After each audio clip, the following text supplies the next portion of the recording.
Meta kompla l-ġuri kontra Nizar El-Gadi xedet il-vittma Margaret Mifsud. Imbikma quddiem l-imħallef u l-ġurati qalet li xi kultant tħossha li qed tgħix f'ħolma.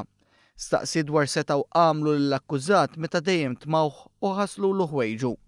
Fil-qorti qalet ukoll li l-ikbar żball li għamlet kien li aċċettatu lura f'dara minkejja l-problemi kollha li ġabilhom u żiedet li ta' dan qatt ma ħaffret lilha nnifisha.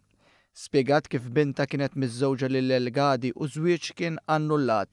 Fissret kif anki wara li żwieġ tħassar baqa' jgħix magħhom għal xi żmien filwaqt li rrakkontat kif binta żżewġitu ta' 22 sena wara li nqabdet ilha.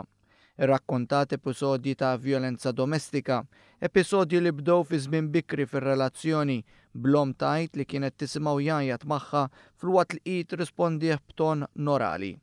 Dwar iż-żmien meta ġie lura Malta u reġgħet ħallitu jidħol f'darhom, l-om qalet li kien hemm mumenti fejn ħasbet li qegħdin lura flimkien, iżda mbagħad kienet tismagħhom jiġġieldu.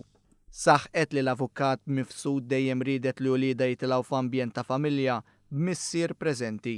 Irrakkontat stejjer li jbeżżaw bħal meta sabitu bil-qiegħda fuq ras bintu fuq is-sodda u qalilha li dik kienet biss logħba u ċajta. Filwaqt li rrakkontat kif darba qalilha naf noqtol raġel mingħajr ma nħalli traċċa.